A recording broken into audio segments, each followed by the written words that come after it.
आकाशवाणी मुंबई.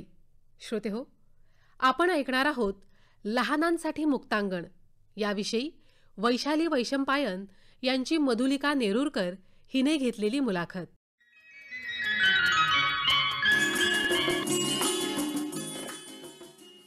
नमस्कार श्रोते हो. वसंत ऋतूच्या आगमनाची चाहूल लागताच कोकिळ साद घालतो. मग अर्थातच डौलदार फुलांनी बहरलेलं झाड पाहायला डोळे आणि मन हे दोघंही धाव घेतात. ही रंगीबेरंगी फुलं किती नाजूक असतात नाही का? या फुलांसारखी नाजूक आणि निरागस असतात ना ती म्हणजे मुलं.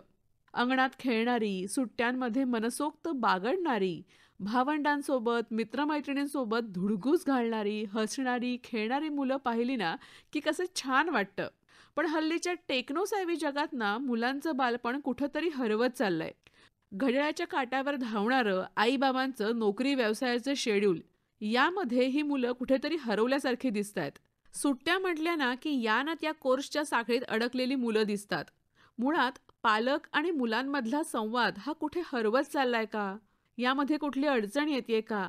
हा संवाद अधिक कसा बोलका करता येईल या विषयात आपण बोलणार आहोत वैशाली वैशंपायन यांच्याशी. नमस्कार वैशालीताई, आमच्या कार्यक्रमात आपलं मनापासून स्वागत आहे. नमस्कार. वैशालीताई या विज्ञान शाखेच्या पदवीधर आहेत. 1999 पर्यंत त्या विद्यानिकेतन या शाळेत विज्ञान शिक्षिका म्हणून कार्यरत होत्या आणि त्यानंतर म्हणजे 1999 पासूनच मुक्तांगण बालवाडी संस्कार केंद्र या उपक्रमाची सुरुवात झाली. विद्यार्थ्यांना खेळण्यासाठी मोकळं अंगण मिळावं, खेळातून शिक्षण आणि विविध अनुभवातून शिक्षण मुलांना देता यावं, हा यामागचा मुख्य उद्देश होता. वैशाली वैशंपायन यांनी यशवंतराव मुक्त विद्यापीठाचा बालवाडी प्रशिक्षण अभ्यासक्रमही पूर्ण केला आहे. गेली 24 वर्ष मुक्तांगण बालवाडी आणि संस्कार केंद्र याद्वारे विद्यार्थी विकासाचे विविध उपक्रम त्या राबवत आहेत. डोंबिवलीतली मुक्तांगण ही संस्था आणि इथे अगदी मुक्त स्वच्छंदीपणे वागडणारी मुलं बघितली की चेहऱ्यावर आपसुकच एक छान असं गोड हसू येतं. आणि गेली 20-25 वर्ष ही संस्था सुरू आहे. तर मुळात मुक्तांगणचा प्रवास कसा सुरू झाला, आम्हाला तिथपासून आज ऐकायला आवडेल. म्हणजे अचानक सुरू झाला हा प्रवास. माझ्या मुलाच्या बालवाडीच्या शोधात होते मी. तो साधारण 2.5-3 वर्षाचा झालाय, तर आपण त्याच्यासाठी बालवाडी शोधूया. आमचं बैठं घर आहे, अंगण आहे मागे पुढे, आणि मग तिथे आम्ही झोका, घसरगुंडी हे सगळं आमच्या घरातल्या मुलांसाठी केलं होतं. आम्ही एकत्र कुटुंब आहे आमचं. माझी पुतणी, माझा मुलगा, सगळे साधारण त्या वयात होते, 2-2.5-3 वर्षाचे. तर त्यांच्यासाठी काय करता येईल असं आम्ही शोधत होतो. आणि मग सहज माझ्या मिस्टरांनी मला सुचवलं की तू स्वतः हे करून बघतेस का, की आपल्या घरी हे सगळं साहित्य आहे, अंगण आहे, तर आपल्या मुलासाठी आपणच इथे मुलं गोळा करूया. आणि असं ती सुरुवात झाली. त्याच्या आधी मी विद्यानिकेतन शाळेत होते, सायन्सची शिक्षिका म्हणून काम करत होते. ते एक मला थोडंसं काही घरच्या वैयक्तिक अडचणींमुळे मला ते सोडायचं पण होतं, आणि मग माझ्या लेकासाठी मी शाळा शोधतही होते. त्यामुळे तो प्रवास सुरू झाला असं म्हणायला हरकत नाही. आणि त्यालाच योग म्हणतात कसं काय, की आमच्या एक खूप जवळचे स्नेही आहेत, स्मिता नानिवडे म्हणून. दुर्दैवानी आज त्या नाहीत, पण त्यांनी सहज माझ्या सासूबाईंना त्या भेटल्या होत्या एकदा, आणि तेव्हा त्यांना शेअर केलं की वैशाली असा असा विचार करते की शाळा सुरू करूया. तर त्यांनी असं सांगितलं की मी आहे, तू सुरू कर. आणि त्या माझ्या बरोबरीने त्यांनी मला म्हणजे जोड दिली, आणि आमचं हे काम उभं राहिलं, म्हणजे सुरू झालं. मुक्तांगण, मुक्त अंगण मुलांचे, वा, असं त्याचं स्वरूप आहे. कारण अंगणातला खेळ मुलांना घडवतो, मुलांना मोकळं करतो, आणि म्हणून हे अंगण मुलांना मिळावं. माझ्या लेकाच्या बरोबरीने 10 मुलं आमच्या अंगणात खेळावी, अशा त्या संकल्पनेनी सुरुवात झाली. आणि आता तो प्रवास सुरू आहे. खरंय की मुलं खेळातून अंगणात खेळतात तेव्हा ती घडतात, तेव्हा ते संवाद साधतात, धावतात, शारीरिक व्यायाम होतो, सर्वांगीण विकास होतो असं म्हटलं तरी वावगं ठरणार नाही. पण ह्याच्यात की नाही थोडे वयोगट पण थोडे बदलणारे आहेत. म्हणजे 2 ते 4 एक बालवाडीचा वयोगट आपण असं म्हटलं तर ह्या वयोगटाला तुम्ही कशा प्रकारे हाताळता, किंवा अगदी छोटी मुलं असतात तर त्यांच्यावर केले जाणारे संस्कार हे कसे आहेत? आता 2 वर्षाचं मूल पहिले घराच्या बाहेर पडतं, ते आमच्या छोट्या शाळेत येतं. त्याला आम्ही बालशाळाच म्हणतो, कारण इथे मुलांना थोडंसं अंजारून गोंजारून त्याला काऊ दाखव माऊ दाखव करत त्याला रमवावं लागतं. कडेवर घ्यायला लागतं, मांडीवर बसवून त्याला काही वेळेला त्याचं रडणं थांबवावं लागतं. असा तो 2 वर्षाचा गट असतो. पण हे आज गरजेचं काय आहे, तर आजकालच्या मुलांना त्यांचे वयोगटाची मुलं त्यांच्या आसपास फार कमी असतात. हम्म. आणि मग एकत्र वाढण्यानी काही वेळेला त्याला जे शिकवलं जातंय ते मला शिकवलं जातंय, त्याला नाही म्हटलं जातंय ते मला नाही म्हटलं जातंय. हम्म. म्हणजे हे एक समजून घेणं मुलांमध्ये थोडंसं वाढायला लागतं असं माझं ऑब्झर्वेशन आहे या सगळ्या काम करताना. हम्म. त्यामुळे आज घराबाहेरच्या म्हणजे पहिला समाज कुठे मिळतो तर तो शाळा आहे. खरं. आणि तो थोडासा गरजेचा आहे कारण हम्म. मुलांच्या अवतीभोवतीचं वातावरण आता आक्रसलं गेलंय असं म्हणायला हरकत नाही. हम्म. म्हणजे त्यांचं घर आई बाबा किंवा आजी आजोबा म्हणजे एक चौकोनी कुटुंब, हम्म. या व्यतिरिक्त त्यांना बाकी कोणी शेजार असला तर अदरवाईज ते मूल एकटं असतं. खरंय तुम्ही आणि म्हणता मग ते. त्यांना ती जोड मिळावी, हो. थोडस 2 तासात त्यांना घडवण्याची सुरुवात आपल्याकडे होते हम्म. असं म्हणायला हरकत नाही. आणि तुम्ही म्हणता तसं की हल्ली ब्लॉकचे दरवाजे बंद असतात, असतात. त्याच्यामुळे मुलांना एकमेकांकडे जाणं किंवा शेजार धर्म त्याच्याशी त्यांची नव्याने ओळख करून ओळख द्यावी द्यावी लागते खरं लागते. तर इथे. हो, हो. आणि ही मुलं अगदी लहान असतात, 2 ते 4 वर्ष वयोगटातली, बरोबर. म्हणून मग त्यांना तुम्ही काय काय शिकवता? पहिला वयोगट आहे 2 ते 3 वर्ष. हम्म. आता मुक्तांगणमध्ये बालवाडीत आमच्याकडे 2 वयोगट आहेत, 2 ते 3चा एक गट हम्म. आणि 3 ते 4चा दुसरा गट. बर. म्हणजे मोठ्या शाळेत जाण्यापूर्वीची ही शाळा, म्हणजे त्याच्यानंतर हे मूल ज्युनियर केजी आता जे म्हटलं जातं हो. किंवा मोठा शिशुगट आणि बालवर्ग, ज्युनियर सिनियर केजी अशा ह्या शाळांमध्ये ही मुलं नंतर जातात. हम्म. तर त्याच्यासाठी आधी 2 ते 3 वयोगटाला काय करायला लागतं तर त्यांच्यातल्या काही खोड्या नाही म्हणता येणार पण त्यांना काही गोष्टी आपल्याला शिकवाव्या लागतात. म्हणजे एकत्र येऊन काम करणं हम्म. किंवा डबा खायची सवय लावायला लागते किंवा मुलांना वॉशरूमला पाठवायचं असतं त्याची थोडीशी भीती असते मनात, हा. तर ही भीती काढून त्यांना ते रुटीन मध्ये आणायला लागतं. हम्म. नंतर एकत्र येऊन खेळ खेळायचा म्हणजे काय, कारण त्यांचं कसं असतं आता हे त्यांचं वाढीचं वय आहे. हम्म. 2 ते 0 ते 6 वयोगट हा मुलांचा पूर्ण वाढीचा वयोगट आहे खरं तर. बरोबर. मानसिक, शारीरिक, बौद्धिक वाढ. हम्म. तर या ह्याच्यात त्यांना थोडंसं पोषक वातावरण देणं, म्हणजे पोषक वातावरण कोणतं तर त्यांना वेगवेगळे खेळ खेळायला मिळणं. नंतर ते खेळ का खेळायचे तर त्यांचं स्नायुबळ वाढवणं, कारण हातात ताकद आली तर पुढे जाऊन मूल पेन्सिल धरून अभ्यास करू शकणार आहे. तर हे सगळं त्याच्यासाठी खेळांचे वेगवेगळे प्रकार. हम्म. त्याच्यानंतर गाणी वेगवेगळी, त्यांची भाषा वाढलेली नसते. हम्म. काही वेळेला 2-2.5 वर्षाचं मूल शाळेत आलं तरी बोलत नाही, हा. कारण घरात फक्त आई बाबा असतील तर ते त्याच्याशी किती संवाद साधतील. खरंय. पण या मूल बालशाळेत येतं त्यावेळेला ते 10 मुलांच्या बरोबरीने ऐकत असतं हा. किंवा त्यांच्या ताई त्यांना शिकवत असतात, टीचर्स गाणं म्हणत असतात, ती ऐकून ऐकून या मुलांची भाषा वाढते. हम्म. तर हा फायदा ह्या शाळेत आल्यावरती नक्की होतो. त्यामुळे पहिल्या वयोगटाला त्यांना रमवणं, हा. त्यांना हाताला धरून 10 गोष्टी शिकवणं, खरंय. याला हे म्हणतात त्याला ते म्हणतात हा. असं दाखवणं. बरं. त्यांच्याकडे काही आपल्या संकल्पना असतात त्या शिकवणं, म्हणजे कृती करून दाखवणं की उंच म्हटल्यावर ती कसं असतं, हम्म. मग छोटा म्हटल्यावर काय असतं. हम्म. नंतर मुळाक्षर आम्ही अगदी सुरुवातीला ह्यांना इतकं शिकवत नाही, पण मग चांदोबा कसा आहे, गोल आहे, आकारांची ओळख. आकारांची ओळख. मग असे कोणते आकार आहेत आपल्याकडे, मग चंद्र आपण बघतो, मग चंद्र रोज गोल असतो का, नाही. मग पटकन एखादं मूल सांगतं की बनानाचं सारखं, म्हणजे हे कुठेतरी ते ऑब्झर्व करत असतात. बरोबर. तर अशा पद्धतीने त्यांना अभ्यासच असतो तो, हम्म. पण थोडासा सोपा करून शिकवायला सुरुवात करणं हम्म. ही शाळेची पहिली पायरी. बरोबर. आणि मग दुसरी पायरी त्याच्यामध्ये मुलांकडनं काय त्याच्यामध्ये काय? आता हे मूल आता मोठ्या शाळेत जाणार आहे की जिथे त्याच्या थोड्या थोड्या अभ्यासाची सुरुवात होणार आहे. हा. मग त्याच्या अभ्यासाला पूरक आपण काय शिकवू शकतो असा विचार आपण म्हणजे ज्याला नर्सरी म्हटलं जातं हम्म. त्या नर्सरीत आपण करतो की त्याला अक्षरांची ओळख करून देणं, म्हणजे वाचन करायला सुरुवात करणं. हम्म. वाचन म्हणजे काय तर हे समोर मी काढलंय याला काय म्हणतात हा. हे त्याला पहिलं दाखवणं. चित्र वाचन आपण. चित्र म्हणजे अक्षर सुद्धा ही चित्रच आहे शेवटी हो. त्यांच्यासाठी.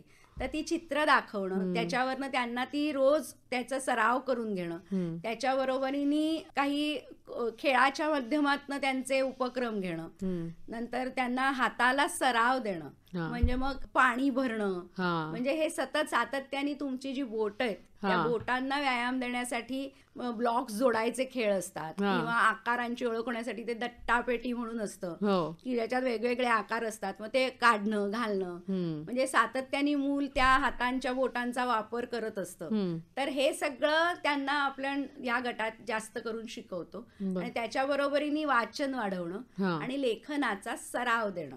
बरोबर. म्हणजे लेखन करून घेणं नाही. आता एखादं मूल जात्याच ज्याच्याकडे पकडच खूप चांगली असते, ते पटकन पेन्सिल घेतं. म्हणजे आम्ही पाटीवरती त्यांना चित्र काढायला की हा चांदोबा आहे, हा सूर्य आहे, मग चांदोबा कुठे असतो, म्हणजे हे सगळं गप्पा मारण्याच्या हेतूने आम्ही करत असतो. मग आता पाटीवरती गोल काढलाय, मग हा काय आहे, तर काही मुलं म्हणतात लाडू आहे, असं. म्हणजे हे कुठेतरी जे बघत असतात ना, म्हणजे त्यांचं निरीक्षण किती आहे हे पण त्याच्यावर आपल्याला, म्हणजे हे निरीक्षण वाढवणं, त्यांचा विचार वाढवणं, त्याच्यानंतर त्यांच्या हाताला सराव देणं की जो पुढे जाऊन त्यांना लेखनासाठी उपयोगी पडणार आहे. त्यामुळे मग व्यायामाचे सोपे प्रकार घेणं आणि त्याच्यानंतर त्यांचं वाचन, म्हणजे चित्र जशी आपण बघतो की हत्ती, घोडा, फळं, फुलं ही चित्र दाखवतो, तशी अक्षरांचं वाचन घ्यायला लागतं. त्याशिवाय ते अक्षर कळत नाही. आणि जेव्हा वाचन आपण पहिल्या टप्प्याला घेतो ना, त्याच्यानंतर ते लेखन सोपं जात. त्यामुळे वाचन जास्तीत जास्त करून घेणं, मग त्याचे सेट करणं, त्या उभी आणि आडवी रेष याच्यावरच आधारित आपण आज लेटर शिकूया. मग अशी उभी रेष काढली आणि मग आडवी जोडली तर काय तयार झाला, असं मग मुलं बरोबर ते बघत असतात. एकीकडे आपण एल लावलेला असतो आणि मग असंच हे चित्र दिसतंय, म्हणजे हे त्यांना कळायला लागतं, रिलेट करणं. हे आपण जास्त करून त्यांना बालवर्गाच्या त्या म्हणजे गट नंबर 2 मध्ये शिकवतो. बरोबर. असं त्याच्या पुढची मुलं असतात ती हळूहळू शाळेत जायला लागतात, मग त्यांच्यावर तुम्ही कशा प्रकारे संस्कार करता, त्यांना काय काय शिकवलं जातं मुक्तांगण मध्ये? आता मोठ्या शाळेत जाणारी मुलं ही माझ्याकडे संध्याकाळी संस्कार केंद्रात येतात आणि मग तिथे साधारण आपल्याकडे 3.5 ते 8 वर्षापर्यंतचा गट असतो. मग त्याच्यात आम्ही त्यांचे परत 3 गट करतो, की जो ज्युनियर केजीचा असतो, सिनियर केजी असतं आणि मग 1ली ते 4थीचा गट. आणि मग त्या गटशः उपक्रम आपण त्यांचे घेतो. म्हणजे पहिलं एकत्र येणं असतं ते सगळ्या वर्गाचं असतं, कारण ताई दादांना बघून छोटं मूल लवकर प्रगती करतं, किंवा ताई दादांना छोटी मुलं हवी असतात मॅनेज करायला, असा आमचा संस्कार वर्गाच्या वेळेला खूप अनुभव येतो. म्हणजे त्यांना कोणीतरी ताई म्हणणारं, दादा म्हणणारं असं हवं असतं. खरंय खरंय. आणि मग ते थोडेसे त्यांना, मग ती काही मुलांना रोज तो दादा दिसला की ते त्याच्या शेजारी जाऊन बसतात, किंवा ताई दिसली तर तिचं ऐकलेलं तिला बरं वाटतं, तिने सांगितल्यावर ऐकलं. तर ह्याच्यासाठी आम्ही एक 10 मिनिटं प्रार्थनेला सगळ्यांना एकत्र घेतो. आणि मोठ्या मुलांचं म्हणणं हे थोडंसं गतीत असतं, त्यांच्या बरोबरीने आमच्या बरोबरीने जास्त छान म्हणतात, ते ऐकून ऐकून छोट्यांचं पाठांतर लवकर होतं. तर असं हे एक सत्र असतं. आणि त्याच्यानंतर मग आम्ही त्यांचे 3 गट करून त्या गटानुसार मग बैठा खेळ, व्यायामाचे सोपे प्रकार, किंवा अंगणातला धावाधावीचा खेळ, त्याच्यानंतर काही वेळेला गोष्ट वाचन, म्हणजे आम्ही गोष्टीचं पुस्तक वाचतो. मग आज कोणती गोष्ट वाचली, मग ती परत उद्या त्यांच्याशी गप्पा मारायच्या की आपण काल काय वाचलं होतं, मग कोणाला किती आठवतं, कोण किती अवधान देऊन ऐकतं हे आपल्या लक्षात येतं. आणि मग त्यांना त्याच्या बरोबरीने गाणी शिकवणं, वेगवेगळी सुंदर कविता आहेत मराठीतल्या, एखाद्या 2 इंग्रजी कविता सुद्धा आपण घेतो. म्हणजे इंग्रजीचं वावडं नाहीये, पण आता पहिल्या टप्प्याला मूल जेव्हा त्यांच्या मातृभाषेतनं संवाद साधत असतं त्यावेळेला त्यांना हे सगळं आपल्याला द्यावं लागतं. त्याच्या बरोबरीने मग स्तोत्र, मग सोपी स्तोत्र आहेत, म्हणजे 12 ज्योतिर्लिंग स्तोत्र आहे की जे मुलांचं ऐकून ऐकून पाठ होतं. पसायदान आहेत, मनाचे श्लोक आहेत, रामदासांची चौपदी आहे, की हे मुलांना तालासुरात म्हणता येतं. आणि मग अशी स्तोत्र शोधायची, हे आमचं दरवर्षीचं एक नियोजन करतानाचं काम असतं. बरोबर. गेली अनेक वर्ष तुम्ही सातत्यानं हे नियोजन करत आलेला आहात, तर अगदी सुरुवात केली तेव्हा आणि आता तुम्हाला काय काय बदल जाणवायला लागलेले आहेत? सुरुवातीला ना मुलांना अवधानं कमी होती असं मला वाटतं. म्हणजे एक खेळायला येणं एवढं त्यांचं मुक्तांगणला येण्याचं स्वरूप होतं आणि त्याच्यात ती नक्की नवीन नवीन काही काही शिकत होती. म्हणजे काही मुलांना गाण्याचा कान आहे हे आम्हाला लक्षात यायचं, की हे मूल गाणं म्हटलं की रमतं. काही मुलं खूप गोड गाणारी असतात, म्हणजे पुढे जाऊन ह्या गाण्याच्या क्लासला घातलं तर तो छान पुढे काहीतरी करू शकेल. काही मुलांना म्हणजे अंगात रग खूप असते, तर अशी मुलं खेळात पुढे जाऊ शकतात. हे आपल्याला त्या मुलांमध्ये काम करता करता लक्षात येतं. तर हे सगळं सुरुवातीला आम्ही बघतो, पण आता हे थोडंसं कमी होतं. क्लासेसचं ओझं मुलांच्या डोक्यावर कमी होतं पहिल्या टप्प्याला जेव्हा मी हे सगळं सुरू केलं. पण हळूहळू जसजसा काळ पुढे जातोय तसं स्पर्धा असं म्हटलं जातं त्याला, आणि त्या स्पर्धेच्या युगात आपल्याला हे केलंच पाहिजे असं सारखं म्हणजे आम्हाला ऐकायला मिळतं. आणि मग मुलाला इकडनं उचलून दुसरीकडे टाकलं जातं की जे त्यांनी केलं पाहिजे असं असतं. पण किती करेल मूल असं पण आम्हाला काही वेळेला वाटतं, आणि खेळ मग त्याच्यात त्यांचा बंद होतोय आता आम्हाला थोडंसं जाणवायला लागलं. म्हणजे या क्लासमध्ये उचलून दुसऱ्या क्लासमध्ये मुलांना घालणं हे कुठेतरी एक धावपळ सुरू असते पालकांची. आहे. आणि मग ह्या सगळ्यामध्ये कुठेतरी मुलं भरडली जातात. मग ह्याच्या मुलांच्या वर्तनावर किंवा मुलांच्या वाढीच्या वयामध्ये काय काय तुम्हाला बदल दिसून येतोय, काय काय फरक किंवा समस्या जाणवायला लागलेल्या आहेत? समस्या अशी दिसते की मूल थोडंसं सैरभैर दिसतं आपल्याला, म्हणजे सातत्याने असं भिरभिरत असतं. म्हणजे एक फ्रॅक्शन ऑफ सेकंड सुद्धा ते एका जागी बसेल असं वाटत नाही काही वेळेला. असं आत्ताच्या म्हणजे अगदी ती बालवर्गाची मुलं असली तरी जाणवतं. कारण मला इथे आता मोकळं खेळायचंय असं कुठेतरी ते आमच्याकडे येताना बहुतेक मनात घेऊन येतात की आता मला काही सांगू नका, मला मोकळं बागडू दे. इकडे या क्लासला जायचंय, मग शाळा झाल्यावरती दुसऱ्या कुठल्या तरी ट्युशनला जायचंय, मग तिथून अजून काहीतरी त्याला खेळायला जायचंय. तर ह्याच्यात काय होतं, जो मोकळा खेळ म्हणजे आम्ही जेव्हा शाळेतनं घरी जायचो त्यावेळेला घरात बॅगा टाकायच्या आणि संध्याकाळ आमच्यासाठी असायची की ज्याच्यात आम्ही मनमोकळे खेळायचो. अगदी आरडाओरडा करणं, भांडणं होणं हे सगळं तेव्हा घडायचं, आणि तो तास आमचा स्वतःचा असायचा. तर हे सगळं आता कुठेतरी हळूहळू कमी होतंय. म्हणजे अजूनही सोसायट्यांमध्ये मुलं खेळताना दिसतात, पण ते किती सोसायट्यांमध्ये खेळतात आणि किती खेळतात हा प्रश्न आहे. पण साधनविरहित खेळ जो असायचा की लपंडाव खेळणं, धावाधावीचे खेळ खेळणं किंवा अगदी लगोऱ्या फोडणं, हे ह्याच्यातनं जी एक ऊर्जा असते की नाही ती, त्याच्यातनं मूल कुठेतरी शांत होतं. म्हणजे त्याला ते आवडतं सगळं, आणि हे आवडणारी गोष्ट त्याला करता येत नाही आताच्या काळात. मला थोडंसं असं दिसतं. बरं. मग जेव्हा तुम्ही मुलांशी संवाद साधता किंवा मुलं तुमच्या सोबत असतात आणि तुम्हालाही बदल जाणवतात किंवा ह्या काही गोष्टी आहेत ज्या मुलांमध्ये तुम्हाला जाणवतात, त्याच्यावर तुम्ही पालकांना सांगतात, तेव्हा तुम्ही पालकांशी संवाद नेमका जो आहे तो कसा साधतात, त्यांना काय काय सांगतात? आता पहिली गोष्ट म्हणजे मुलांमध्ये काय बदल घडतात हे पालकही खरं तर बघत असतात, आणि ते काही वेळेला आम्हाला शेअर करतात की ताई असं असं होतंय की तो ना आता अजिबात ऐकेना असा झालाय, पण त्याला मुक्तांगणमध्ये यायला आवडतं. कारण इथेच होतं की इथे त्यांना कुठेतरी डोक्यावरचं ओझं कमी होतं की मोकळा खेळ का गरजेचा आहे. तर त्यामुळे ना मन प्रसन्न होतं, आणि मन प्रसन्न झालं की ते कुठल्या तरी पुढच्या उपक्रमाला तुम्हाला साथ देतं, सहभागी होतं कशात तरी, की आता माझं खेळून झालंय, आता मी शांत झाले, आता मी अभ्यास करीन. पण तुम्ही त्याला शाळेतनं आल्यावरती 1-2 तास जेमतेम इकडे तिकडे केल्यावर परत ट्युशनला पाठवता, परत कुठल्या तरी क्लासला जातं मूल, मग ते असं चिडचिड त्याला व्यक्त करता येत नाही, मग ते त्याच्या कृतीतनं व्यक्त होत असतं. असं एक म्हणजे माझं मत आहे असं मला वाटतं. कारण म्हणून आम्ही मध्यंतरी डॉक्टर अद्वैत पाध्ये, डोंबिवलीतले प्रसिद्ध मानसोपचार तज्ज्ञ आहेत, त्यांचं एक छोटंसं सत्र म्हणजे त्यांनी आम्हाला गायडन्स लेक्चर एक आयोजित केलं होतं की मुलांमधल्या वर्तन समस्या ओळखायच्या कशा.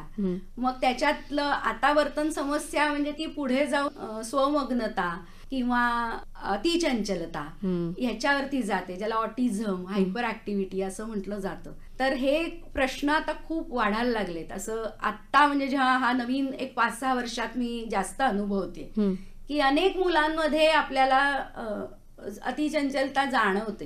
काही मुलं अशी स्थिर बसूच शकत नाहीत.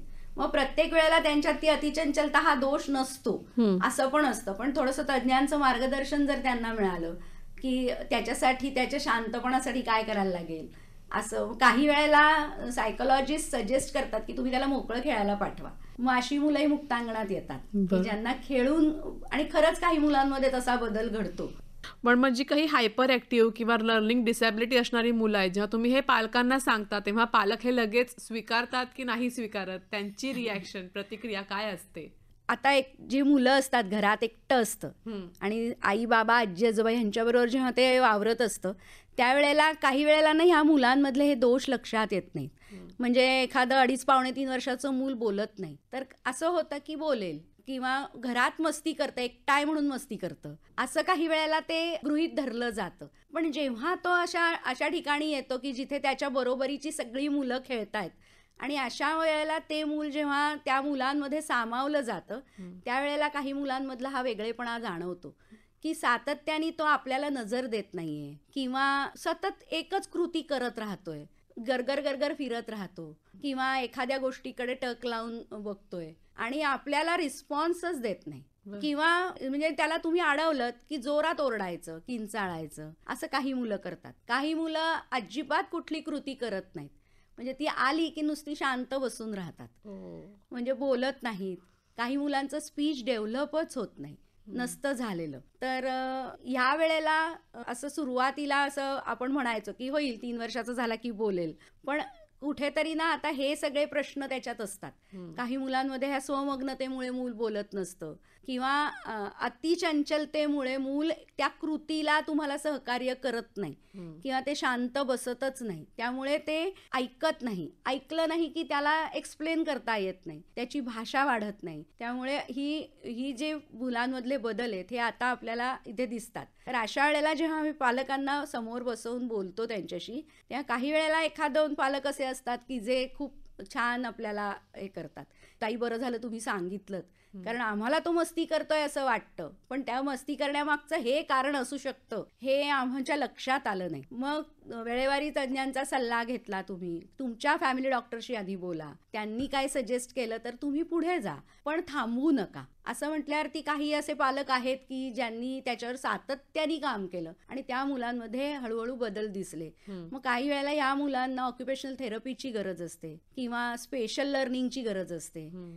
कारण काही मुलांमध्ये लर्निंग डिसेबिलिटी दिसते, अध्ययन अक्षमता, की त्यांना काही वेळेला लेखनच जमत नाही. म्हणजे मोठ्या शाळेत गेल्यावरती ती नाकारली जातात असं म्हणायला हरकत नाही, की म्हणजे त्यांना त्या शाळेचा त्या वयोगटाचा अभ्यासच समजत नाही. असं मूल जेव्हा संस्कार वर्गाच्या वेळेला पालक येतात त्यावेळेला ते काही वेळेला त्यांची व्यथा आमच्याशी बोलतात, म्हणजे कोणाशी बोलू असं काही वेळेला त्यांना होतं. म्हणजे हाही एक कोपरा आहे मुक्तांगणमध्ये की त्यांना व्यक्त होण्याचं एक जागा त्यांच्यासाठी ती उपलब्ध आहे आणि मी बोलू देते पालकांना. कारण कसं होतं ना, मोकळं झाल्यावरती त्यांना आपण जे काही सांगतोय ना ते समजतं, असं पण होतं.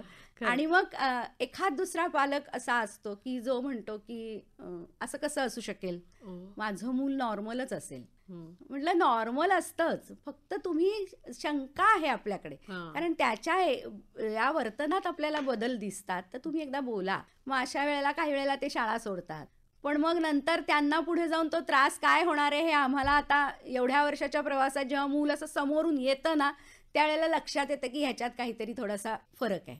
तर हे आम्ही आता पालकांशी जेव्हा बोलतो त्यावेळेला काही पालक, बरेच पालक आहेत की जे म्हणजे सहकार्य करतात, पण एखाद दुसरा असा असतो की त्याला ते ऍक्सेप्ट होत नाही, म्हणजे मान्य असतं, ते लक्षात येत असतं की आपलं मूल काहीतरी वेगळं करतंय, पण ते अजून मान्य होत नाही की हा खरंच असा असेल का, असं ते थोडंसं होतं. मग ते थोडं समजावून काही वेळेला मग इलाज नाही, आपण आपलं काम करायचं असं म्हणायचं आणि तिथे थांबायचं, असं करायला लागतं. आणि ह्या सगळ्यासोबतच एक आहाराची जोड दिली जाणं खूप महत्वाचं आहे.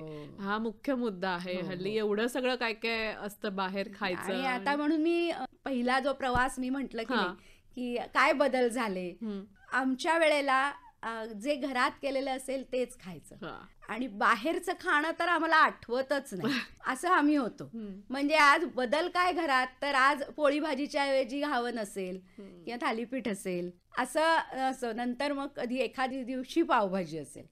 पण आपल्याकडे आत्ताच्या मुलांचं तुम्ही जर खाणं बघितलं तर ह्यांनी हे खावं का असा प्रश्न पडतो. मग म्हणजे मी काही वेळेला नवीन पालकांना एक आवाहन करते की तुम्हाला वेळ नाही ना, मग मी तुम्हाला 5 मिनिटात तुमच्या मुलासाठी आणि तुमच्यासाठी सुद्धा, कारण ते तुम्ही खाल्लेलं पण चांगलंय, मी काही कृती तुम्हाला शिकवू का, असा मी ग्रुपवरती आमच्या शाळेच्या मेसेज टाकते की ज्यांना शक्य असेल की नवीन जाणून घ्यायचं असेल त्यांनी जरूर संपर्क करा, मी त्यांना त्या कृती सांगेन.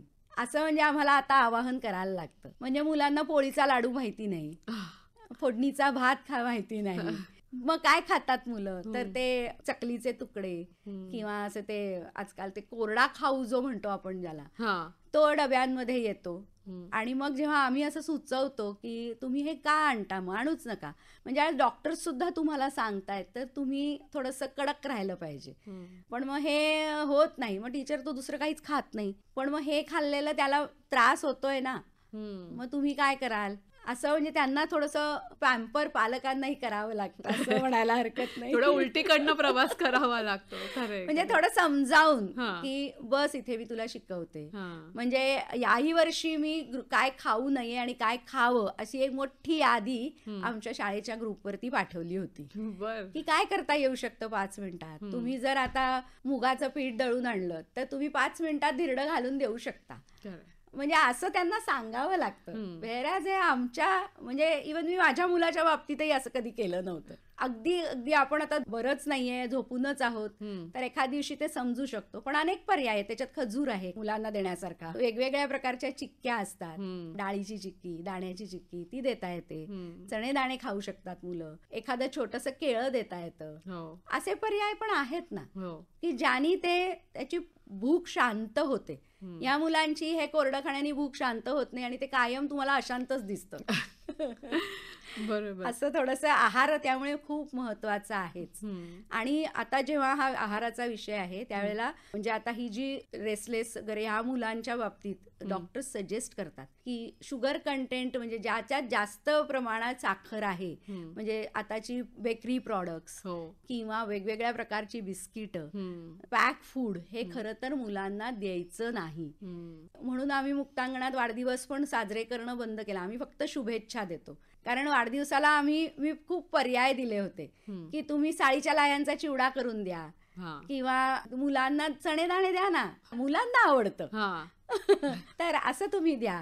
पण आहारावरती खरंच आत्ताच्या पालकांनी खूप विचार करायला हवाय. सजग राहणं गरजेचं आहे. आणि त्यांनी काय खावं हे आपल्याला माहितीये की नाही, की त्याच्यासाठी काय चांगलंय.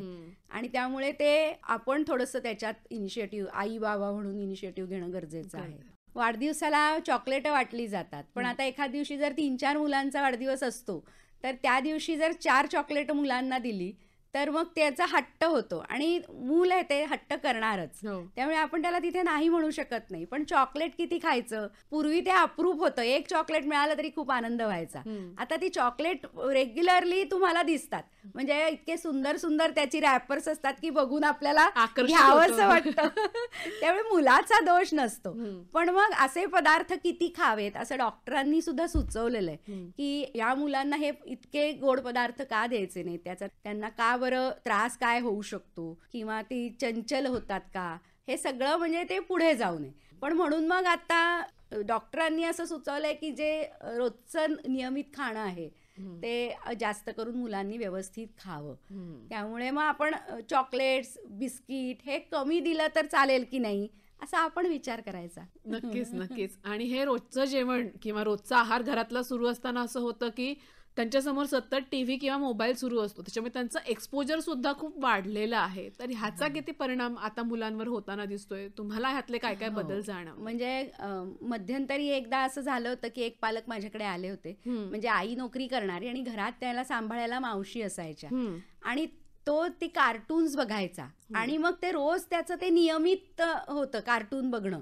आणि त्याच्यात असं झालं होतं की त्या कार्टून कॅरेक्टरचा तो विचार अति करायला लागला होता आणि त्याच्यात मनात भीती उत्पन्न झाली होती की ती चेटकीण का कोणीतरी येईल आणि मग ती आपल्याकडे येईल का, असं. पण म्हणजे सातत्याने ते बघणं ह्याचाही काही वेळेला मुलांवरती त्याचा असा पद्धतीने त्रास होऊ शकतो. दुसरी गोष्ट म्हणजे की मुलाला हाताने खायची सवय लागत नाही. कारण होतं कसं की ते मोबाईल बघितल्यावर ना तुम्ही जनरली हे ऑब्झर्व करा की ते मोबाईल हातातच धरून बसतं आणि सातत्याने त्याचं काम काय असतं तर ती बटणं दाबत ते हाय गाणं ते गाणं स्क्रोल करत असतं आणि आई किंवा आजी मग ते भरवणं, त्या वेळात तो बसलाय ना शांत तर भरवून घ्या, असं ते होतं.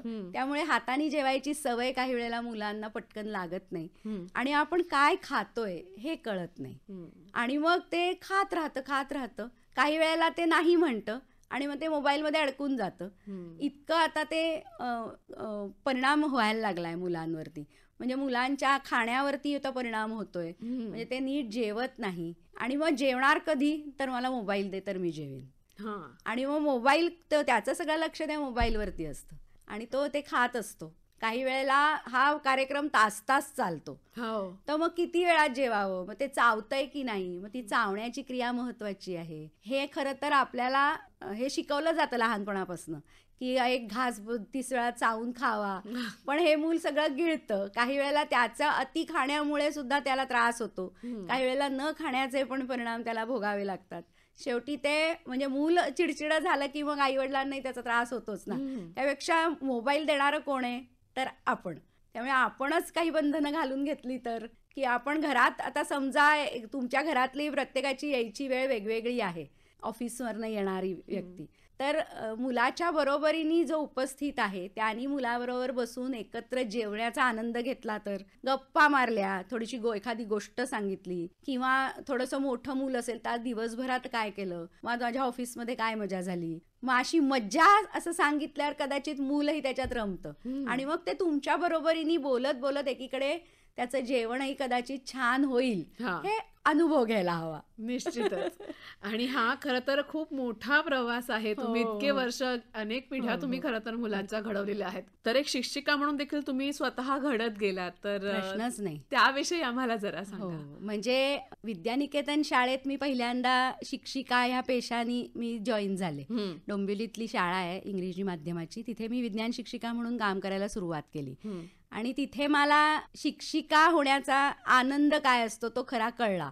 आणि म्हणून मी या बालवाडी शिक्षणाकडे वळले असं म्हणायला खरं तर हरकत नाही. आणि तिथे सुरुवातीला असं असायचं की आपल्याला मुलांना मॅनेज करायचंय, त्यांना गाणं शिकव, गोष्ट सांग. पण जसजसे हळूहळू एक एक अनुभव घेत गेलो आपण, आणि मग त्याच्यातनं काय द्यायला हवं आपण मुलांना, म्हणजे आपल्या शाळेत काय वेगळं असू शकतं, मग वयाच्या दुसऱ्या वर्षी मुलांच्या परीक्षा घ्यायच्या का, मग परीक्षा म्हणजे काय असलं पाहिजे, मग मुलांचं अवलोकन करणं म्हणजे काय, असं हळूहळू मी स्वतःला विचार करत पुढे पुढे नेत गेले की ह्याच्यात अजून तज्ज्ञांचं मार्गदर्शन. आणि इथे मला ज्ञानप्रबोधिनी पुण्याची जी संघटना आहे, संस्था आहे, त्याचं डोंबिवलीला विस्तार केंद्र आहे आणि त्याचे मी कार्यकर्ती म्हणून काम करते. तर तिथे विद्यार्थ्यांवरती खूप मोठं काम आपण करत असतो. म्हणजे शालेय वयोगट किंवा कॉलेजमध्ये जाणारी मुलं, तर मी शालेय वयोगटाच्या म्हणजे त्या गटावरती मी मदतीला असायचे.